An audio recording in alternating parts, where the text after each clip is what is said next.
Say hey, everyone. Welcome into another edition of Say Hey Plays. My name is Jose Bouquett. Alongside me is my guy, Ian Cameron Bobano. Like you just mentioned before the show started privately, but a hell of a Tuesday for you. I think I remember it being 11-2 Tuesday for you last time out.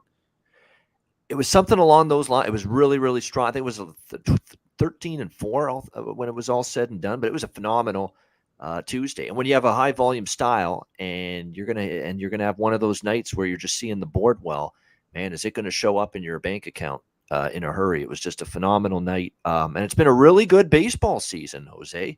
It's going well when I hit a Alex Verdugo plus 1100 home run prop last night for the Boston Red Sox in walk-off fashion over the Toronto Blue Jays. So that just tells you how good the season's gone, and it's really just reading matchups where Verdugo had a good track record against Barrios. Of course, by the time he hit it, Barrios was out, but nevertheless, it got there. He hit a home run. But it's been a great baseball season, Jose. I'm happy with the way things have gone in the first month, 16 units of profit. Let's see if we can build on it tonight. Good card tonight.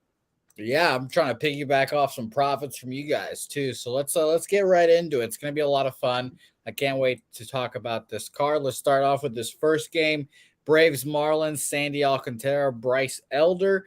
And this is not a move I had on my card initially, but after listening to Betting with the Bag today, shout out to our guy TJ, gave out the gift, Miami Marlins money line. And I went ahead and joined up. Sandy Alcantara faced the Atlanta Braves last time out, 5 2/3, 4 hits, 2 earned runs, and a 6-4 loss against the Braves. I think he just pitches better here. I think he can find something here. He's pitched well against the Braves in the past.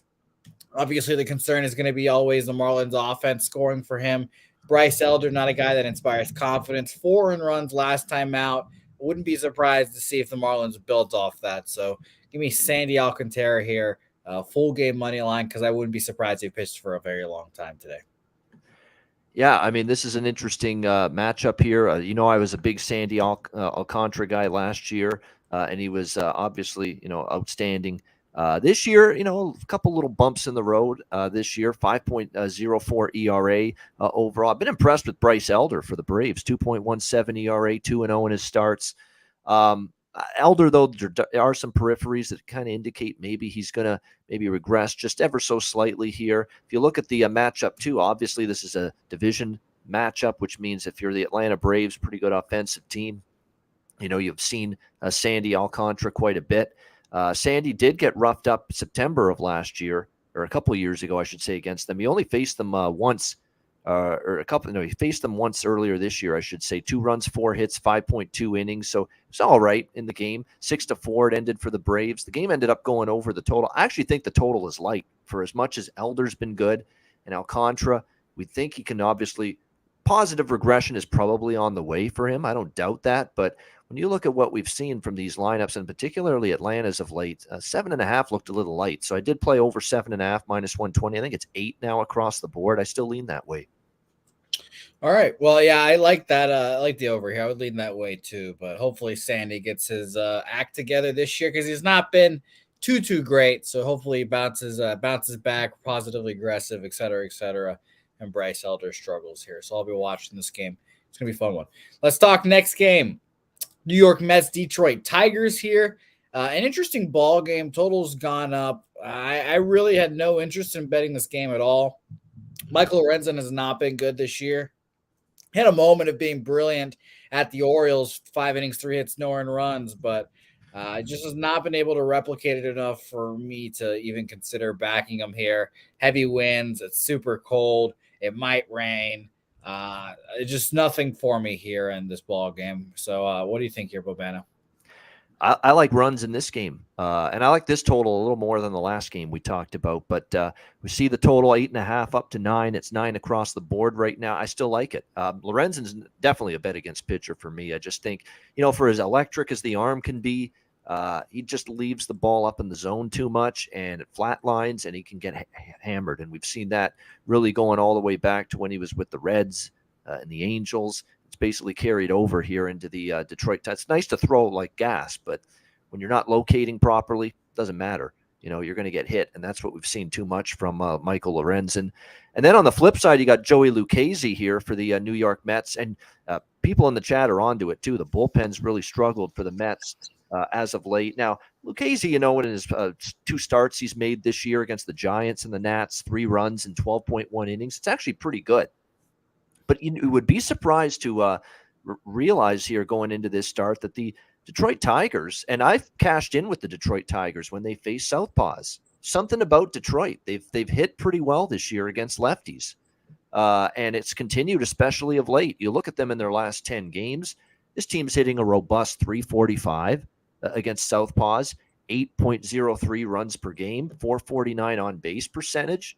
Those are above average numbers. Now, I don't know if this is going to be, let's check back in July and let's see what they're doing against lefties then. But if you're using the data that we've got through the first month, it's that Detroit, against lefties has been a pretty serviceable, pretty good lineup, actually. So I think they could crack Lucchesi a little bit.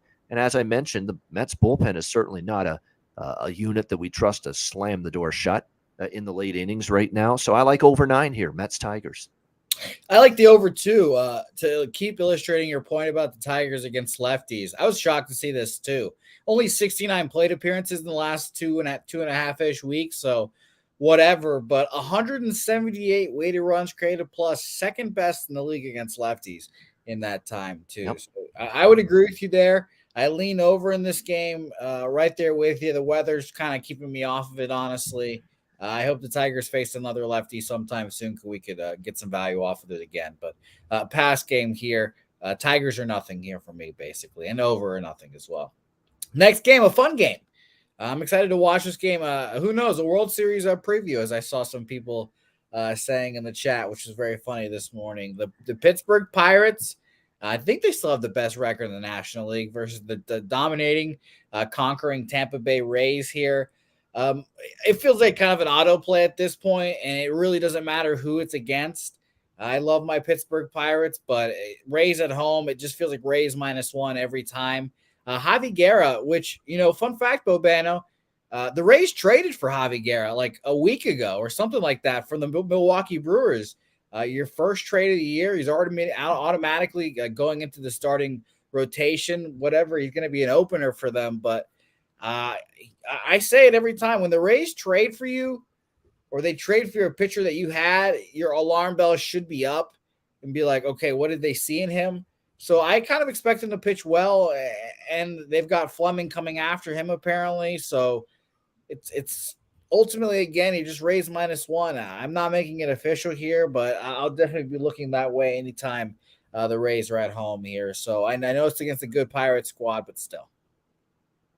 Yeah, I mean, it's I'll tell you what, this is a great matchup. Really is. I don't have a bet on this game, actually, so it's a pass for me, but certainly one I'll be entertained by. Well, what I'll get to see, I do a hockey bet cast Tuesday nights, but I'll check in on this game from time to time. I'm interested to see how this series plays out because the Pirates are the story of baseball so far through 1 month of the season. This is just remarkable. This has been a dormant, pathetic franchise for as long as I've been around. I still remember the last time the Pirates were truly great during the season was when they got walked off by Francisco Cabrera and the Braves in 1992 in the NLCS Game 7, one of the classic games in baseball history. Sean McDonough, who's still around broadcasting, called that game on CBS that night. It was an incredible game. And that's really the last time that Pittsburgh had some great ball clubs. And, you look at them now, though. I mean, I really like what I'm seeing. I mean, the lineup's been good. Top to bottom, Brian Hayes and what Brian Reynolds has done this year, and Jack Sawinski. I mean, it just goes on and on. I mean, it's been incredible to see these guys just step up to the plate, give them some pop. Pitching's been better than expected. And Roansy Contreras has definitely been one of those pitchers that has factored into that for the Pittsburgh Pirates in their first month surge here to begin the season. He's been solid for them, giving them a chance to win whenever he's taken the bump. 1.45 ERA in his last 3 starts. Pirates 4-1 in Roansy Contreras' 5 starts this year. So they've been winning with him on the mound, which is what I like to see. You always want to see that. Look beyond the ERA and even the xFIP and the advanced numbers, BABIP. Look at the win-loss record. You want to see if a team is winning with that pitcher on the mound. to give you even more confidence. And they've certainly been able to do that here with Roansy Contreras. On the flip side, Javi Guerra, spot start type deal here for the Rays. Bullpen day is what we're going to see. Of course, Kevin Cash and the Rays are no stranger to that, and they're also no stranger to making it work. So don't just assume that, hey, Rays here, bullpen day, not going to be able to get the job done. I think if you're the Rays, too, you come into this series knowing Pittsburgh's been a bit of a talking point here early in the season. You maybe want to stifle the noise a little bit. And I know they're going to come into this series as well, not thrilled with that epic collapse they had against Chicago on Sunday afternoon. I was stunned by that with what happened with the Rays against the White Sox. So to me, I would still lean to the price with Pittsburgh, but let's see what they're made of here against, the number one team record wise, at least in baseball right now, the Rays. Yeah, that's what I'm most excited to see. I'm excited to see how the Pirates stack up. Like, would we be surprised if the Rays swept all these games? No. But I'd like to see the Pirates at least get one of them. So we'll see how it goes. This will be the one to get if I was them. So let's move on. Next game here, Cubs Nationals. Kind of a bum fight, but the Cubs have been the stealth, story in baseball as well. The Pirates have taken all their shine, but the Cubs have become a competent franchise again. They're hitting well, et cetera, et cetera. Their pitching has been shockingly good. Like when you got guys like Justin Steele developing and pitching well. Marcus Stroman obviously doing his thing. So shout out to the Cubs. But I don't know. Hayden Wesneski is not one of those guys that runs the window and back. I honestly, the first thing and the only thing I looked at really here was Cubs -1. And I just wasn't feeling it. Let's talk about the Nationals and Trevor Williams real quick. He's been okay this year. I bet on him in last start, thinking that he might have a good start against his old squad. 5 innings, 9 hits, 4 earned runs. They came through a full game and won that game 9-8. I think that was the C.J. Abrams walk-off grand slam game as well, which is fucking hilarious to think about C.J. Abrams doing that.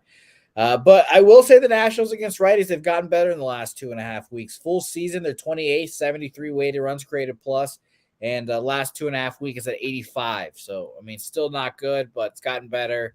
I passed this game. If anything, another over here, but just absolutely nothing here for me, Babano. Yeah, this one I almost bet over, but I laid the modest price with the Cubs here. I did. It's they're still the much better team, better bullpen, better lineup, better everything, obviously. And I still think Wisniewski's got some upside. He has still yet to harness it. There's no question about that. He's still trying to find that form. He's got to stop walking guys. That's been a bit of an issue as well for him early in the season. I'm certainly got no problem fading Trevor Williams, no problem fading this Nationals team, this bad lineup, this horrible bullpen. It's just not a team, obviously, that's been any good. The price, believe it or not, to me, all things considered, is still reasonable here on the Cubs. I think there's actually a step down in class for Wisniewski. So I expect him to thrive now as he faces this mishmash lineup that the Nationals put out there every night. So I expect him to pitch well tonight.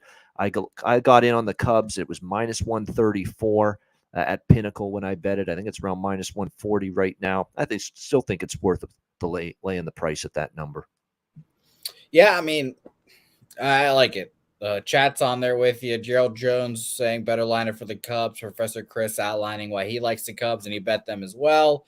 And Gerald Jones also on the Cubs. Ron Crawford saying Washington 3-11 as a home dog. Cubs are nothing here. Equanimous Cubs team total over 4.5. Yeah, I think that's the side. I'm just not betting it. Maybe because I'm a coward. I don't know. But Cubs are nothing here for me. And let's shout out to the chat real quick. Chris Salzer in here as well. Tony Cobbs.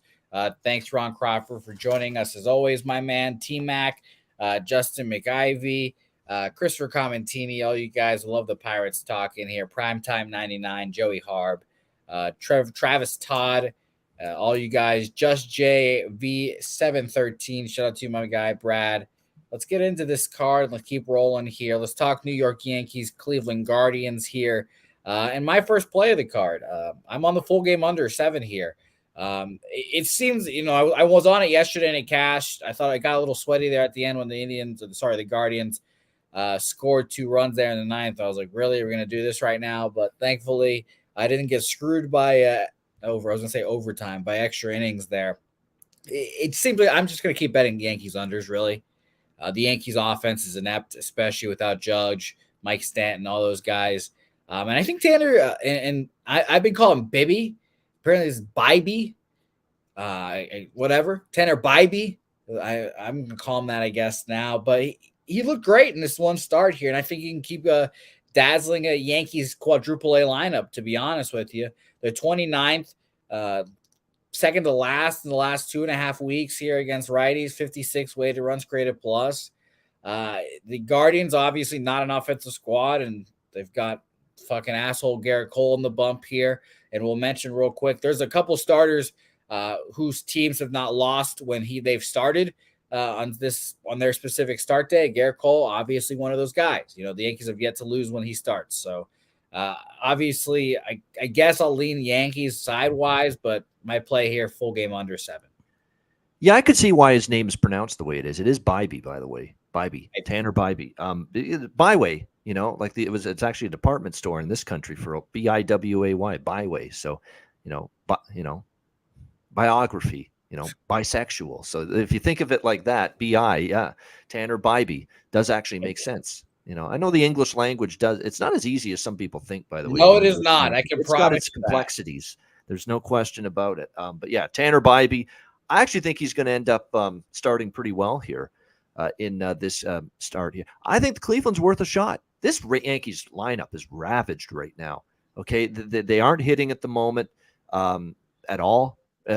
What a disgusting loss. And maybe this is just reactionary. Maybe I'm too reactionary to losing a bet with the Yankees last night, but that was just awful in the 9th inning. What the hell are we doing here? We're micromanaging again if we're Aaron Boone last night. Herman is flying along, pitching a hell of a game. We got to just right away get to Clay Holmes in the 9th inning, and he had a brutal 9th inning, blew the game, blew the save.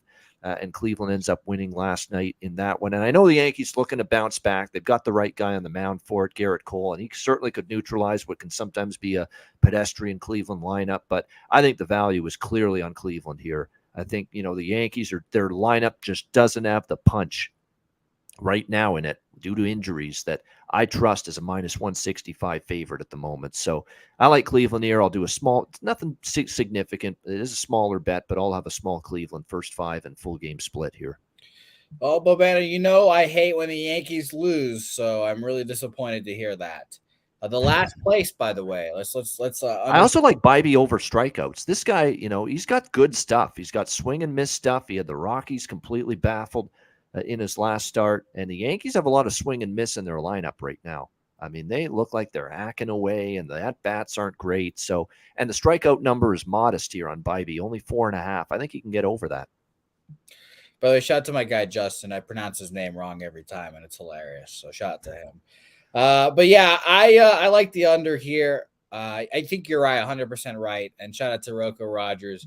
He's on that over 4.5 strikeouts too. So it's a good looks. Good looks by both you guys there. Hopefully we cash in this game. Let's have a low-scoring Guardians dub for everyone. And again, we'll just keep underscoring the last place New York Yankees. The last place New York Yankees. That's just factual statements. That's what they are. You hate to see it. Boston's win definitely put him ahead of the Yankees last night against Toronto, which means, yeah, Boston, Baltimore, Toronto, and of course Tampa, all ahead of them. It's a beautiful sight. I got to admit, I'm enjoying it too. Facts only on this program, Bobano, and that's just facts. They're the last place team in the AL East. Speaking of two other AL East juggernauts, let's talk Toronto Blue Jays, Boston Red Sox here. A shocking win against their Blue Jays for the Red Sox. I never expect the Red Sox to beat the Blue Jays anymore because it feels. How about this game? Jose's favorite team against maybe his favorite pitcher right now. I know. It's fucked. It's fucked. I love my guy, Yusei Kikuchi. Shout out to Dennis Garcia. He's the leader of the bandwagon. I followed him lockstep. He said, Sai Kikuchi, and he's been Sai Kikuchi. It's been great. Last time out against the White Sox, a team that I think is just dead in the water, he dominated. 5 2/3, 4 hits, no earned runs. You'll take that every time. Even against the Yankees. For some reason, he just pitches well against the Yankees every time. 6 innings, 4 hits, 1 earned run. Against the Rays, of all people. 6 innings, 4 hits, 1 earned run. Shout out to my guy, Sai Kikuchi. I'm on the Blue Jays first 5 money line here. Tanner Houck has been good to okay this year. Many starts, 5 innings, 4 runs, 3 of them earned last time out. Minnesota before that, 7 innings, 3 earned runs. That's kind of what's going to be, 5 to 7 innings, 3, 4 earned runs, maybe around there if he gets good, 1 earned run, 2 earned runs. But I just think at the end of the day, the Blue Jays bats and Fenway Park are always going to be a house of horrors for me. The Red Sox last year were 3-14 against the Blue Jays.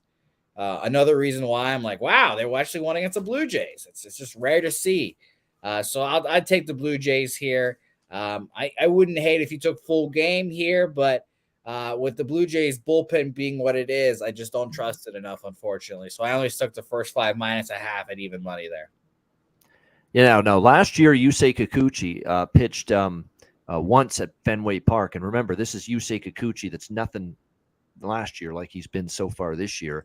And he still went out there and pitched well. 1 run, 3 hits, 5 innings. That was last year's Yusei Kikuchi. I mean, this year's Yusei Kikuchi, I mean, I don't know what happened to him against the Angels. That was the one start that he probably wants to be better in. But other than that, he's been absolutely terrific. 1 run or less in 4 of his 5 starts. He's a lefty. Boston has kind of struggled against left-handed pitching. Last 10 games in particular, just a paltry 2.2 runs per game, 203 batting average versus lefties. So I think it's a good matchup here for Yusei Kikuchi. Brutally tough loss for the Jays last night where they battled back from a deficit, tied it up, and then the walk-off by Verdugo in the 9th. I think it's a good spot for the Jays, too, coming off that tough loss last night in the series opener to bounce back. It's not like they don't like Houck, but Houck's, going to do what he does, and that's 3 runs or something in 5 innings. That's what you're going to get usually from him, and that might not cut it tonight. If Kikuchi is as dominant as he's been in recent starts, and you factor in Boston's struggles against lefties as a team, as a lineup. So I like the Jays here. This is an Ian special here. First 5 full game split on Toronto. Yep. I mean, I have it written down, honestly. I've Rays or Jays full game -1 written down. But I'm sticking to first 5. I guess I'm just a homer in that sense. So I'll stick to that first 5 and hope Kikuchi takes me home again. So shout out to my man, Yusei Kikuchi. Next game on our slate here. Let's talk Minnesota versus the White Sox here. And I guess my third eye was open on Sunday because I did not fade the White Sox that day. They were just a little bit too juiced, which was the real reason why I didn't fade them. And, of course, they came through and won in dramatic fashion that day. 7 runs in the 9th inning, just hilarious. But this was another spot. Like Jimmy said this morning, this is one of those spots that jump out at you immediately when you first look at the card. Minnesota -1, just keep fading the White Sox here. Now, the issue is there were 2 of those spots. Shout out to Jimmy again. We talked about it before the show. The 2 spots, it had like 99%, 90% of the money. Twins and Orioles, next 2 games we'll talk about. If I had to make a bet on one of those 2, honestly, it's the Twins. And Jimmy said it would be the Orioles for him, but for me, it's the Twins. Just continuing fading such a shit team in the White Sox here. Kopech, I know, is a good pitcher, but I've got a Twins lineup of the last 2.5 weeks has been great. 129 weighted runs created plus here. I can fade him for a little bit cheaper price too. So -123 for the -1, I think what we'll be making official here as well. Yeah, I mean, sign me up. I mean, for me, it's another one where it's a split -0.5 on the Twins in the first 5 innings, which you can get at -110, and the -1 at -135 at Pinnacle for the full game run line. So it's a first 5 full game run line split for me here on the Minnesota Twins. I'm Joe Ryan all the way. Fan club president, fan club member, whatever you want to call it. Joe Ryan's been great. I think he's definitely going to be for a long time in this league. A top half of the rotation pitcher. He's off to a great start. ERA of 2.81. And we know Kopech is just, he's hittable. He's got, like Lorenzen for Detroit, he's got an electric arm, throws hard, throws gas, can't harness it, can't control it, leaves it up in the zone, and the pitches get clobbered. That's what we see too often here from Michael Kopech, and we're seeing it again this year for the White Sox. Now, the White Sox did get up off the mat, shockingly. against Tampa Bay to break that ugly losing streak. But is that a sign that, well, they broke the losing streak, now they're going to go on a run? I got to see them do it again, and they just don't have the pitching edge, not even close in this game tonight. So I'm on the Twins here, first 5 full game run line split. Yeah, I mean, it's what I'm on. I love Joe Ryan too. I think I say this every time. I was on And Ryan over strikeouts too. That's another one of my props tonight for strikeout props. Joe Ryan over 5.5. I laid some juice -154 at FanDuel, but over 5.5 strikeouts. I think he gets 6+. By the way, Joe Ryan, another one of those guys. The Twins have won every game that he started this year so far. So keep an eye out on that as always. Let's get on to the other side of this 99% spot, I guess. Baltimore Orioles here, -180 against your Kansas City Royals. Ryan Yarbrough has seen these guys a lot. I need to pull up Ryan Yarbrough's baseball reference to see his splits against these Baltimore Orioles, because we all remember where Yarbs is from, the Tampa Bay Rays, obviously. And I think I'm one of Yarbrough's biggest detractors here. I cannot stand watching him pitch, but he's pitched well against the Orioles. Let's just call it what it is. Last year, he was 0-1 in 3 starts, 2 games, 15-inning pitch, 5 runs, 4 earned runs. That's not bad at all. That's really not bad at all. And 16 Ks and no walks either. The year before that, he was 2-1, but he had a 5.20 ERA compared to the 2.35 he had last year. So I can see why the Royals could be live here, I guess. Tyler Wells coming off of a really good start against the Red Sox. But here's the thing. The Royals are a ground ball, like kind of a speedy club, and Tyler Wells is a ground ball pitcher. So maybe that's kind of the recipe for disaster here. Shout out to the Royals as well, who called up their number 3 overall prospect, I believe, Michael Garcia.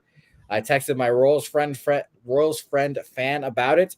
And he said that there's a new fastest guy in baseball now. So I'll be interested to see how that operates for them. Shout out to Ron Crawford. His spreadsheet played Baltimore -1 here. So I hope both these catch for us. I wrote both down too. I was like, oh, Baltimore -1 immediately when I saw it too, but I passed here, unfortunately. Bobana, what did you think? I did not pass. Shocker. I like Baltimore here in this one. Same bet, I think, as Minnesota, if I'm not mistaken. Let me just double check here. My million plays. Here we go. Yeah, Baltimore -0.5, -115, first 5 innings. Baltimore -1, -132 full game. So another full game, or another first 5 full game run line split here on Baltimore. It's another pitcher I like. I won a lot with Tyler Wells last year. He's very good, very underrated pitcher. And we got to start giving the Orioles, Hyde and his pitching coach especially, some credit. I don't know how they're doing it with some of these guys, but they're molding them into serviceable, solid major league starters. And the bullpen last year was better than expected. This year's bullpen hasn't been that bad. It's a really good team. That's why they've got the record they do. That's why they're still very much in the wild card race and still in the division race, right behind Tampa right now in the AL East. So this Orioles team's just continuing to do things the right way. Good at bats, speed on the base pass, Mullins among others. Just a good, better defensively, I think they've gotten. And then you look on the flip side, Yarbrough, he's below average to me. And not only that, he's a lefty. Baltimore's pounding lefties right now. One of the top teams in baseball against left-handed pitching, so it's a good matchup for that lineup. I think they roll here. I'll take them first 5 full game run line split. Orioles, Birdland. No, agreed. And shout out to Justin McIlvey or McIvy, whatever you want to call him. Team total over, or not team total, excuse me.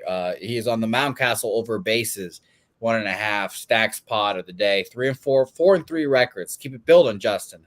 Good luck, my man. I hope you cash. Let's move on here. Let's talk about a good battle of lefties here. Let's talk Cardinals, Angels here. And I didn't overcomplicate this game. I know people are going kind of back and forth on this game. Cardinals are the spot, Angels are the spot. I just bet the over here. It is obviously concerning that I bet the over 9 and now it's an 8.5. That's not ideal. But I just think Steven Matz, kind of below par. Angels hit lefties. 4th full season, 126 weighted runs created plus. Cardinals, we know their reputation against lefties. Full season 6, 124 weighted runs created plus against lefties. Patrick Sandoval has looked shaky in his last couple of starts too. A little worrisome there. And Matz is coming off a good start against the Giants, who don't hit lefties at all. We know that. The big concern here is that the last 2 weeks the numbers have kind of decreased a bit. Cardinals are 13th last 2.5 weeks, 106 weighted runs created plus compared to that full season, 124. And then on the other side, it's 124 full season, 117 last 2.5 weeks. So I'm a little worried on that aspect, but I think both these lineups can get to these pitchers. So I just took the over here, and we'll see how it works. But I've got the over 9. Yeah, I'm on the over too. 8.5 it's dropped a little bit because of the Ohtani news. He's not in the lineup tonight for the LA Angels, but and I know Sharpie has been a proponent and has said this before. That's just that you're not even scratching the surface when you're talking about Trout and Ohtani as far as proficiency and ability against lefty pitching on this Angels lineup. They've got tons of other bats that can do damage against lefties and have done damage against lefties this year. And then on the flip side, Cardinals offense has certainly been questionable and underwhelming this year, but at the same time, they have been better against lefties. They were great against lefties last year, and Sandoval's form has certainly declined a little bit in his last couple of starts. So put it all together, I think the case for the over is very clear, even with Ohtani not in the lineup. Doesn't scare me, doesn't take me off it one bit. Angels, Cardinals over 8.5 for me. Okay, well, good. I'm glad that it's not like a line movement, I suppose. Movement down. It's an Ohtani being out. Which, I don't mind that either. So exciting. And by the way, hilarious that Shohei Ohtani can move the line down a half run. Ooh, that's funny. Let's talk Arizona Diamondbacks, Texas Rangers here. Gallen back up here, and after his first 2 starts, I was worried. I was like, wow, is he really not going to be the same guy? And now he's got a 20-30 inning scoreless streak. He's just doing all this over again. And we'll mention this. We mentioned it for the last couple of guys that have been the case. Since opening day, they lost his opening day start, but since then, the Diamondbacks have won every start that Zach Gallen has had. No earned runs, obviously, against the Padres, the Royals, Miami, last 3 opponents. It's kind of tough to fade him here. And what's funny, this line opened last night at minus 130. Obviously, you see on the screen now up to minus 160 almost. The Rangers' offense is good. Their last 2 weeks against righties, 137 weighted runs created plus, 4th full season, 120. But it's just kind of hard to go up against this streak. So I'm passing here. I'll keep watching him make this streak longer and longer, and I hope it keeps going for him. Yeah, I like Arizona here. Now, I just went for the full game money line, minus 143 at Pinnacle. So a modest price with the Diamondbacks here on the road on the money line. John Gray's been okay. 3.91 ERA, although if you look at it, the last couple of starts, not nearly as good.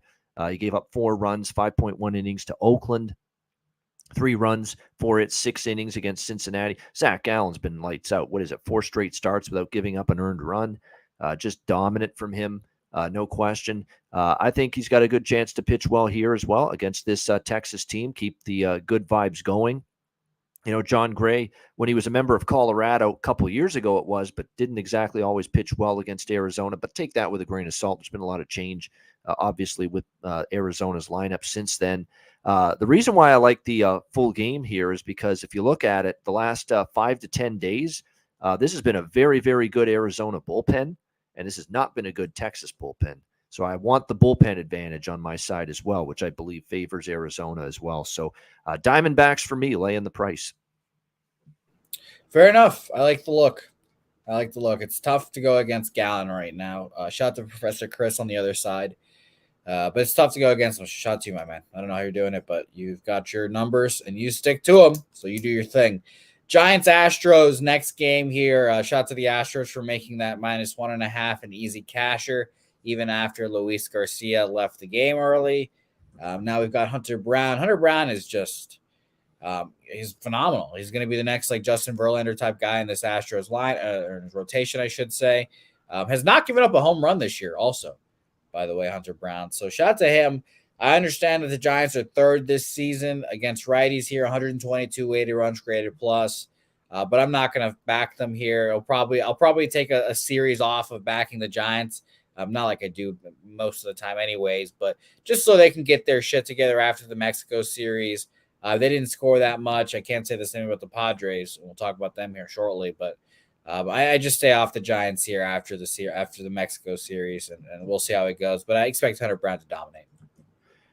Yeah, I mean, this Giants team's got a lot of strikeouts in that lineup. I mean, they've just it's not been consistent. Of course, Mike Yastrzemski now hamstring on the IL. Brandon Crawford, same thing. So it makes matters even worse now for San Francisco. They've even got less potency with that lineup. And I like Hunter Brown. I think he's definitely got a great upside for this Astros rotation. 2.37 ERA on the season, 4-1 the Astros in his 5 starts. And then you look at the strikeout numbers here. The last 2 starts in particular for Hunter Brown, 7 against the Braves, who are a very good lineup, and 8 against the Rays, who have been, I don't think any of us expected the Rays to be this good offensively, but so far they are.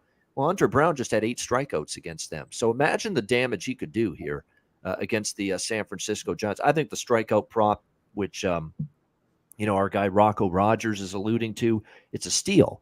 For never mind 6.5. You could bet 6.5 at a plus price. There are a lot of books that have it at 5.5. And okay, minus 150, minus 160, you got to pay a little price, but I don't see how, unless he gets rocked early in the game, I don't see how Hunter Brown goes under 5.5 strikeouts tonight in this game. I think he's absolutely going to get at least 6 of them. It's probably my favorite strikeout prop on the board actually tonight.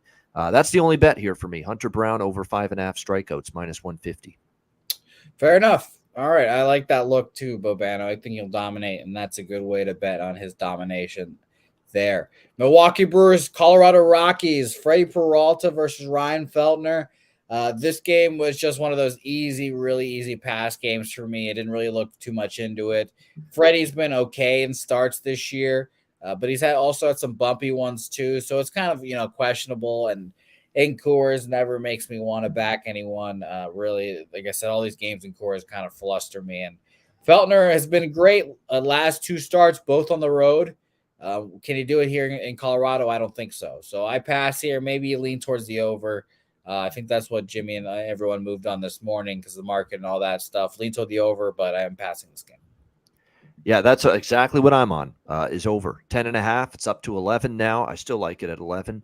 Ryan Feltner is just not someone I trust at all. 5.4 ERA at home. Now, he did pitch a gem the last 2 starts on the road for him at Cleveland, Philadelphia.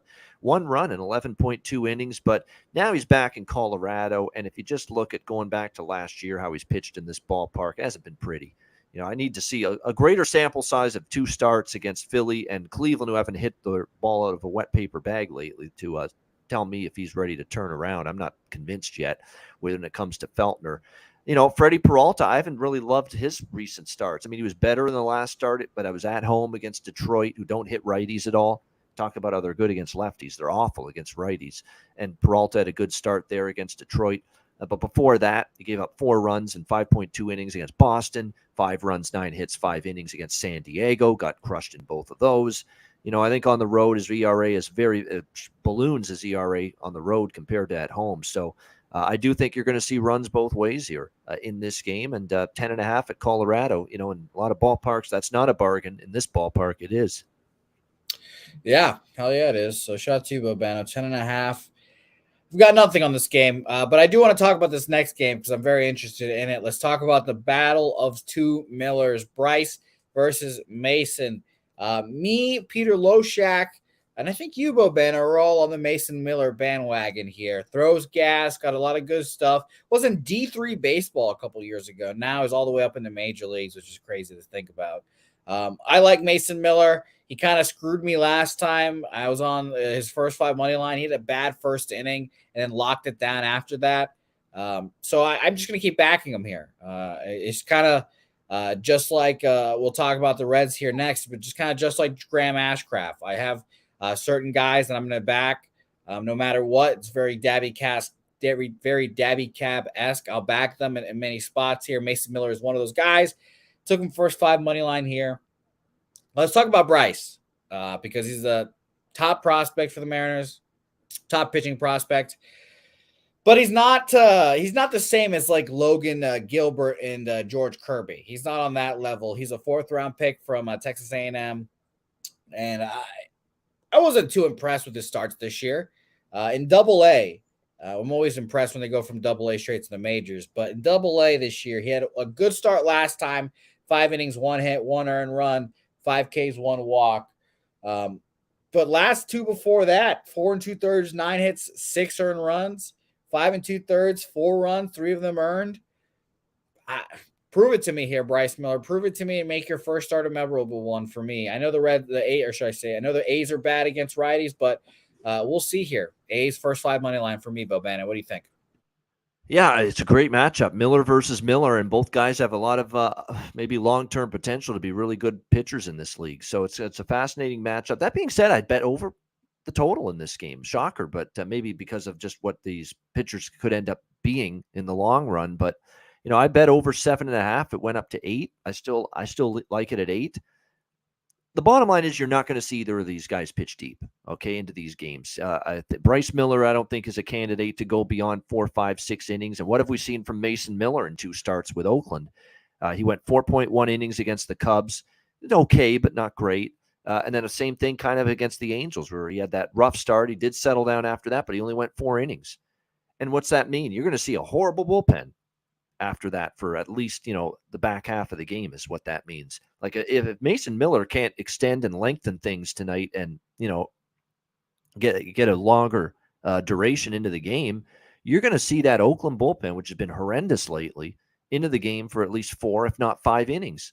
A 6.93 bullpen ERA for the A's in their last 10 games. So definitely, I think Seattle can do some damage. Seattle's bullpen's weaker than it was last year. I think they missed Swanson, who's now in Toronto, and has done a nice job for them. They sacrificed bullpen strength for more punch in their lineup in that trade. And I think their offense can, make Miller work and then get into that Oakland bullpen. And on the flip side, Bryce Miller, we'll see how he fares here. But I'll say this about Oakland. They've actually started to put some pop into their offense. I was on a few of those overs with the Angels and the A's. I was on the over with Cincy and Oakland, I should say, over the weekend.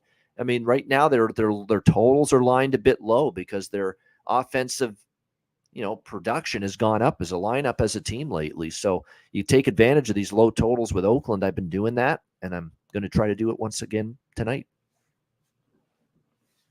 Well, like Ugnaught 451 is saying there, no matter who wins, one thing's for sure, it's definitely Miller time. Shout out to them. That's right. Shout out to Miller. Miller Lite. Next game on our slate here, sponsor the show, Miller Lite. Let's talk Reds, Padres here. And this is just another easy, like I roll out of bed. Oh, Graham Ashcraft's pitching. Reds first 5 money line. Submit. Thank you. He's been my guy this year. Shout out to the Ash man. I could tell you guys about his pitching plus and stuff plus again, but I'm sure that's boring. Just know that I think he's one of the most underrated pitchers in baseball this year right now.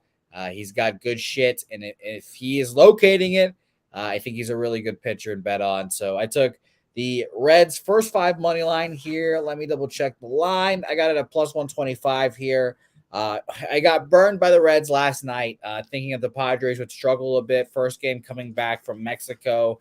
Luke Weaver was not the guy to make them struggle, it seems. And they just teed off and did his thing there. So I'm going back to the Reds begrudgingly here. I went 0-2 of them yesterday. Let's see if I can't get some money back off of them today. First 5 money line for me. Yeah, I mean, I think I'm on board since the first 5 full game money line split for me. And it's not so much that Ashcraft, I'm waiting for him to show a little bit more consistency, but he's shown me enough, and I've seen enough vulnerability out of Michael Wacha. And keep in mind, the Padres are only 2 games above 500. They're only 8-8 at Petco Park. So it's not like this team's been rolling it up here on at home this year. Now, they have won 3 in a row. They took the series opener 8-3 last night. But to me, Wacha is not someone I trust in the favorite of this magnitude. You look at what he's done so far in the last 3 starts in particular have been dreadful. 7 runs, 4.1 against Milwaukee, 5 runs, 10 hits against Arizona. The last start he labored as well against the Cubs, 3 runs, 4 hits, and only lasted 5 innings, so he's not pitching deep. He's just not been very effective. To me, this is definitely, I think, live dog potential here. And Ashcraft, you look at him now, 5 consecutive starts to begin the season of 2 runs or less. Again, the walks have been his biggest problem. That does concern me still, but as long as he doesn't issue those free passes, he's gotten the swing and miss stuff, and he's gotten people out flat and plain and simple. 2.1 ERA on the season. The Reds do have, for as bad as the Reds are this year, and that record is horrible, 12-17, but they have a winning record, 3-2 in 5 starts with Ashcraft on the mound. So I just think this is just an overpriced favorite with a pitcher I don't trust, and happy to take the plus price first 5 full game with the Reds. Yeah, and Professor Chris, I was right there with you yesterday. I lost 2 units on the Reds yesterday. It was extremely annoying, but we're right back on them. We're going to be right back on him, and I hope that the Ashman can be the guy that takes care of the Padres here. So it'll be a fun game. I like my guy Ashcraft, so the Ashman will be smoking tonight, hopefully. Let's talk our last game here, and it's an interesting battle of 2 lefties. I think I say this every time Matt Strahm comes up on our slate. I can't believe he's an actual competent, good starter. I thought he was crazy when the Red Sox, somebody leaked that he was trying to be a starter in the offseason. I was like, what? This guy's like a good lefty reliever. Just stay back there. You'll make a good amount of money. And now, how crazy is it we're talking about him being the better effective starter the last few outings than Julio Urias? Yeah, I mean, I've not wanted to back Julio Urias at one point this year at all. And the Dodgers are horrific against lefties right now. It's, we were talking about how their lineup is struggling this year. And then you look at their numbers against righties, you're like, are they really struggling? But their numbers against lefties are just so bad. If they ran into a team like the Angels that have 6 lefty starters, who knows what would happen? Their 27th full season, 75 weighted runs created plus. And in the last 2.5 weeks, dead last, 45 weighted runs created plus. I didn't move on the Phillies, but honestly, I feel like I should be on the Phillies in some form or fashion here in this game, Bobana. What do you think? Yeah, I am on the Phillies here. First 5 full game split, same as the last game, Cincy. I think it's a live road dog. Split it up, first 5 full game. The Phillies have, especially in the last 10 games, better numbers against lefty, or horrendous numbers for the Dodgers against lefties. 133 average, 2.25 runs per game against lefties. Urias 7.98 ERA his last 3 starts. It's the last 2 road starts against the Cubs and the Pirates, which were just awful for him. And he has actually been pretty good at home, so he is back in the cozy, friendly confines of Dodger Stadium and Chavez Ravine here. But at the same point in time, his form's not good. So is he just going to hope that the comforts of home are going to just be the cure that ails him? We'll have to wait and see here for Urias tonight. And like I say, it's not even close that the Phillies have been better against lefties lately than the Dodgers. So I have no issues taking this price.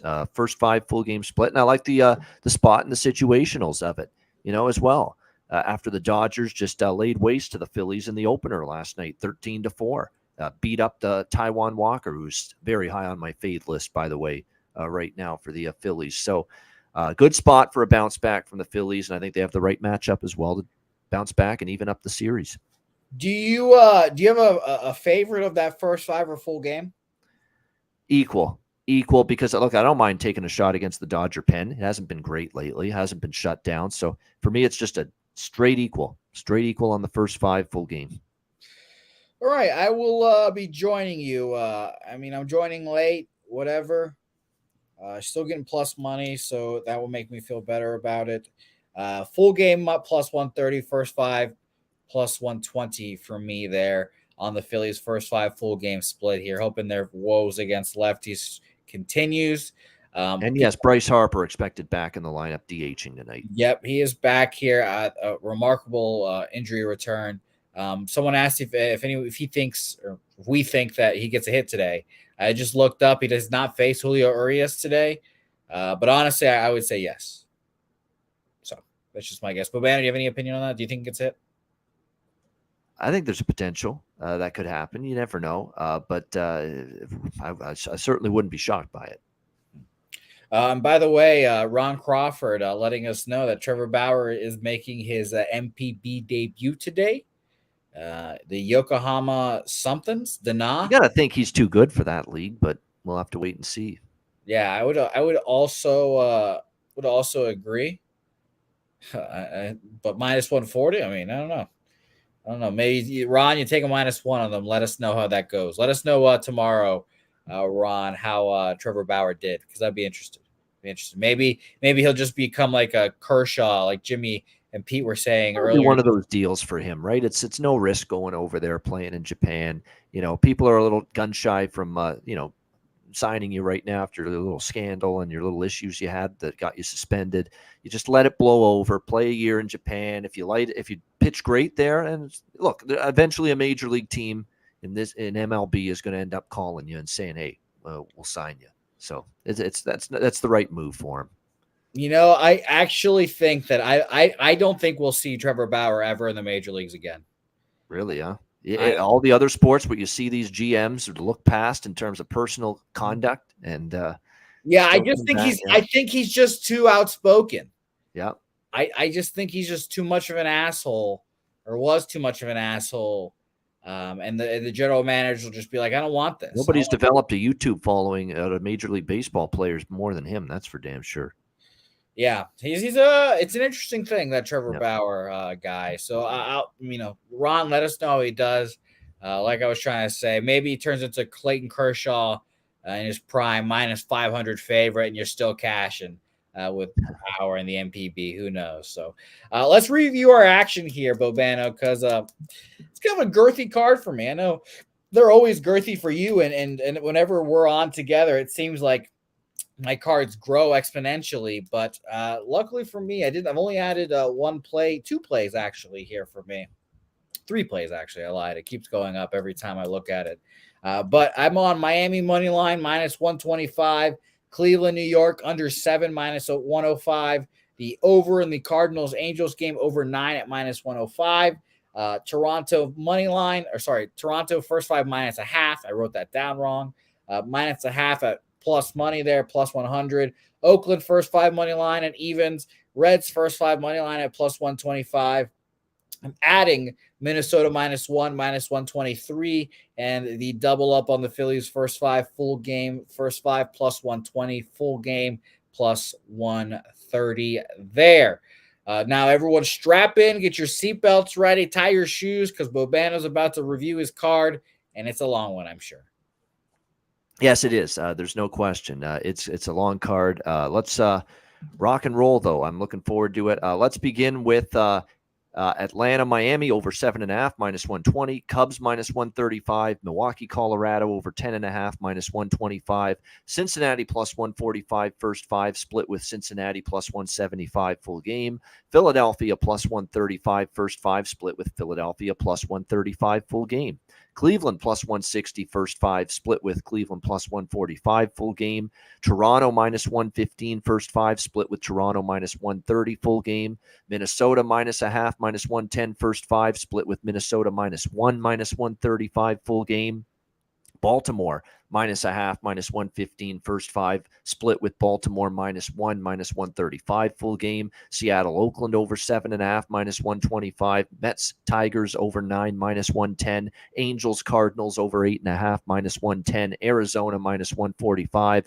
And then a few strikeout props. Tanner Bybee, Cleveland over 4.5 strikeouts -140. Joe Ryan, Minnesota over 5.5 strikeouts -155. And Hunter Brown over 5.5 strikeouts -150. Oh, and Zach Gallen as well. Arizona over 6.5 strikeouts -115. Bybee. It's gonna be a fun time. I can imagine what you're gonna do to his name, Bobano. You've got a bye. You got a lot of things you can work off there with my guy Bybee here. That's right. He's got the old Brett Cecil glasses look rocking as well from back in the day when Brett Mm. Cecil pitched. Yeah, I love, reminds me I of him. love, I love a good pitcher with rec specs. Yeah. Well, shout out to my guy Jesus Luzardo. I love a good pitcher with rec specs. But it's a fun show as always talking to you, Bobano. I love doing the shows with you because you're always great at breaking down these cards. When's the next time we can see you? Friday. Oh, no, not that following Friday. It's every 2 weeks now on Betting with the Bag. So next time on this channel, unless I might be joining one of the betcasts this weekend. If not, it'll be next Tuesday. Say Hey Plays back here again. Beautiful. Bobano, it's going to be great. Hopefully, we can see you on a little bit of the Kentucky Derby streams as well this weekend, because that's always a big thing. A shout out to that. I'll be on Friday as well. I will be for sure on Friday breaking down as like I'm a horse expert, calling the races with the guys, and it'll be a lot of fun as always. And don't forget Saturday, the Kentucky Derby special. Razor and Jimmy will be there all day, starting at 10:15 a.m. on the East Coast, breaking down, talk about the horses, betting on the horses, live action going on. Shout out to our guy Sharpie, K-Prop King. Go gets after it every day. So shout out to him as well. A lot of good stuff on Pup Sports Radio going on right now. So a lot of good stuff to tune into. Bobano, again, thank you so much for joining us. Thanks to the chat. Andrew G, Brian Watson, Primetime, Gerald Jones, Ron Crawford, Christopher Commentini, Rick J, Armchair, MMA, Professor Chris, all you guys. Shout out DX Filer watching the program. Shout out to you, my guy Steen, AOD, Ugnet, Rocco, Justin McElvey. Appreciate you guys as always. We'll be back here again tomorrow, Wednesdays. As you guys know, Wednesdays with Cap, and then Thursday we've got something cooking special. Well, not that special, but a special Thursday as well. So tune into Betting with the Bag for the announcement on that on Thursday. It'll be a lot of fun. Say hey to on social media, guys, at Bobano, at Jose Bouquett, and we'll catch you guys next time for another edition of Say Hey Plays.